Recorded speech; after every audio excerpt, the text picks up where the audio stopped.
नमस्कार। सतर्क रहिए, सावधान रहिए। सरकार के खजाने का हाल ये है कि आज खजाना में पैसे भेजने वाले विभाग के पदाधिकारियों के साथ सिर्फ शो कॉज ही नहीं हुआ है।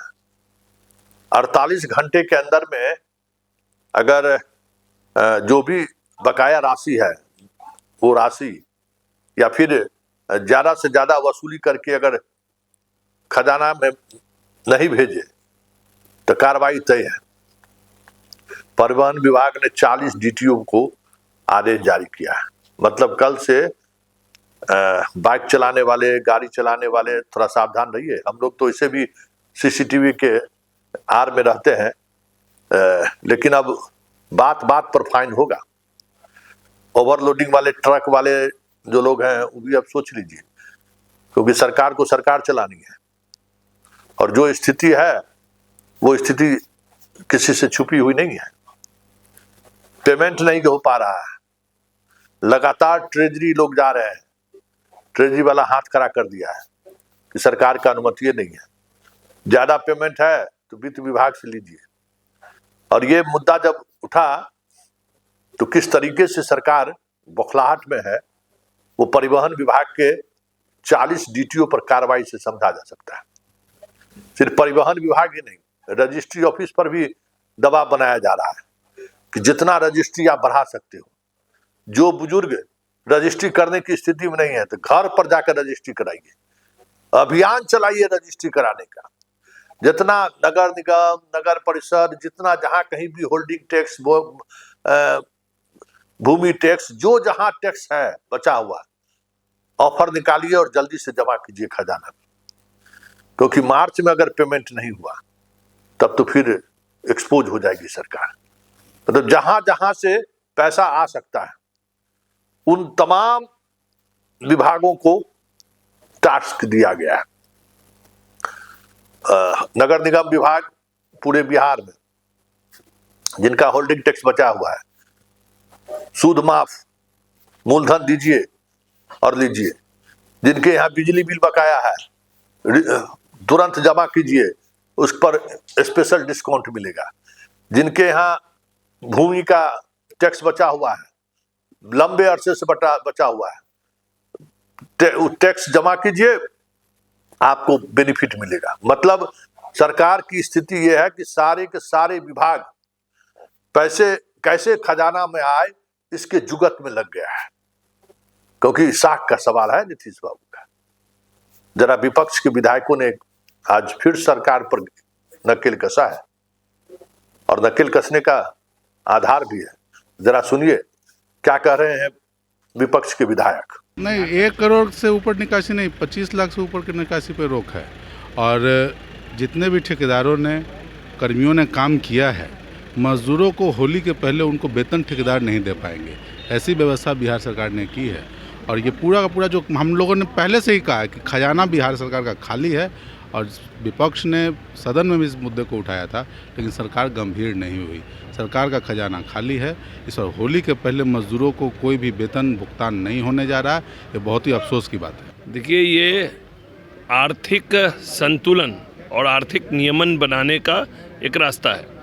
पूर्व में पता है कि जो आज से 15-20 वर्षों की जो सरकार होती थी वो मार्च लूट करने का काम करती थी और कई तरह के भ्रष्टाचार को बढ़ावा देती थी। हमारी सरकार अनुशासन में चलने वाली है। हमारी सरकार का वित्तीय अनुशासन है और उस वित्तीय अनुशासन बनाने के लिए सरकार द्वारा उठाया गया एक कदम है। ये तो दुर्भाग्य है बिहार की, जो अभी स्थिति है। सबसे महत्वपूर्ण पर्व हिंदू का होली है और मुस्लिम का रमज़ान का महीना चल रहा है। आप देखे होंगे कि बड़ा बड़ा एजेंसी जो काम कर रहे हैं उसको पैसा नहीं दे पा रहे। सरकार की जो स्थिति है दिवालिया स्थिति है, और लोग जो काम कर रहे हैं उसमें मजदूर है उसको पेमेंट नहीं मिल पाती है। सरकार की स्थिति बहुत भयावह है। सरकार का खजाना खाली हो गया, एकदम खाली है। तो आपने सुना, इस मुद्दे पर रामकृपाल यादव से भी बात हो गई। रामकृपाल यादव कह रहे हैं कि प्रबंधन हो रहा है, क्योंकि उनको खुद पता है कि उनके कृषि विभाग में जो योजनाएं चल रही थी, जो लाभुक योजनाएं चल रही थी, सारी योजना ठप है पिछले 6 महीने से। आगे समय में भी संभावना कम ही दिखाई दे रही है। बजट का एलोकेशन हो गया है, लेकिन बजटवा में पैसा आएगा तब ना। जितना टैक्स आने की बात हो रही थी, टैक्स नहीं आ रहा है। जितना जीएसटी में हिस्सेदारी की बात हो रही थी, उस हिस्सेदारी में समस्याएं हो रही हैं। तो जरा सुनिए रामकृपाल क्या बोल रहे हैं और तेजस्वी ने क्या कहा है कि किस तरीके से वित्तीय अराजकता की तरफ बिहार बढ़ रहा है। वित्तीय प्रबंधन अपना होता है सरकार का, तो उससे क्या होगा? 25 लाख से अधिक पर रोक लगाई है तो वित्तीय प्रबंधन है, सरकार चलती है व्यवस्था से। विपक्ष करिए कि खजाना खाली हो गया सरकार का। विपक्ष को कुछ पता नहीं है। खजाना भरा हुआ था, खजाना भरा हुआ है और खजाना भरा रहेगा। काम हुआ है, वेतन मिला है, रोजी रोजगार की संभावनाएं बढ़ती रही है और आगे भी ये काम होता रहेगा। कहीं कोई दिक्कत नहीं है, खजाना भरा हुआ है। की रिपोर्ट पेश हुई है, उसमें कई विभागों की अनियमितता का खुलासा हुआ है, सरकार को करोड़ों का घाटा लगा है। सरकार के कैग का रिपोर्ट प्रस्तुत हुआ है। सरकार के नज़र में कैग का यही काम है और जहाँ जहाँ कुछ गड़बड़ी हुई है सरकार सख्ती के साथ निपटेगी। 24 घंटे में इंदिरा आवास बनकर तैयार हो गया, ढलैया हो गया, बीम लग गया, कॉलम लग गया और बल्कि सीएजी के रिपोर्ट में उस इंदिरा आवास का पिक्चर भी दिया गया। और सबसे बड़ा घोटाला जो हुआ है, खजाने की चोरी की गई है। जो जीएसटी में जो टैक्स दिया जाता है उसके बदले इनपुट मिलता है, बिना टैक्स दिए हुए इनपुट दे दिया गया है लगभग 250 करोड़ का। ये सरकार में बहुत बड़ा घोटाला हुआ है जिसका हिसाब हम लोग मांगेंगे सरकार से। तो आपने सुन लिया, विधायक की बात भी सुनी, सरकार की तरफ से रामकृपाल जी की भी बात सुनी और तेजस्वी का वो हमलावर रुख भी देखा। मतलब वित्तीय प्रबंधन को लेकर जो बातें खबरें आ रही थी, जो अभी तक दबी जुबान सरकार स्वीकार तो नहीं कर रही थी लेकिन कोशिश में लगी हुई थी कि हम एक्सपोज नहीं हो, वो ट्रेजरी की स्थिति देखकर साफ दिखने लगा है कि सरकार कितने दबाव में है। सरकार भुगतान करने की स्थिति में नहीं है। ऐसे में होली से पहले कई विभाग के कर्मी को वेतन ना मिले तो कोई बड़ी बात नहीं होगी, क्योंकि हालात कुछ उसी दिशा की तरफ बढ़ रही है। सारे विभाग वाले को बोला गया कि जितना निगम, जितना कहीं कहीं भी जो राशि सरकार की बची हुई है, जो राशि खर्च नहीं हो पा रहा है, अभी फिलहाल राजकोष में डालिए ताकि पेमेंट हो सके।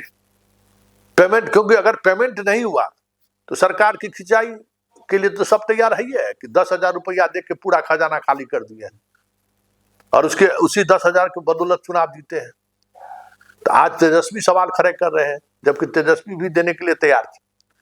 तो ये जो लाभुक योजना है और बेनिफिट स्कीम के सहारे जो चुनाव जीतने का एक नया मॉड्यूल्स आया है सामने, उस मॉड्यूल्स में वो तमाम राज्य वित्तीय आपातकाल की स्थिति से गुजर रहा है जिन राज्यों ने इस तरीके के लोक लुभावन योजना को लागू किया। झारखंड का भी वही हाल है, कर्नाटक का भी वही हाल है, तमिलनाडु का भी वही, हर स्टेट कमोबेश उसी दौर से गुजर, राजस्थान का भी वही हाल है। ऐसे में ये देखना दिलचस्प होगा कि बिहार सरकार इस क्राइसिस से कैसे निकलती है, क्योंकि जिस तरीके से दबिश अपने अधिकारियों पर वो बना रहे हैं और टैक्स से लेके परिवहन विभाग से लेके राजस्व विभाग से लेके सभी विभागों पर जो एक्शन के मूड में सरकार दिख रही है, इफेक्ट तो जनते पर पड़ेगा ना।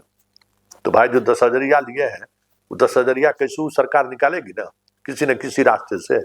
तो तैयार रहिए, समझ गए। आज बहुत सारे लोगों का राशन कार्ड से नाम कटना शुरू हो गया और इस महीने में बहुत लोगों को राशन भी नहीं मिलेगा।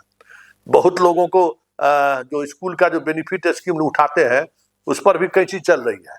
मतलब चारों तरफ ही 10,000 का यही इम्पैक्ट है कि तमाम योजनाएं में कैंची चलनी शुरू हो गई है। तो जब आप 10,000 जिस समय में लेकर फील गुड महसूस कर रहे थे, तो अब आप सरकार आपको किसी न किसी तरीके से 10,000 वसूलने में लग गया है।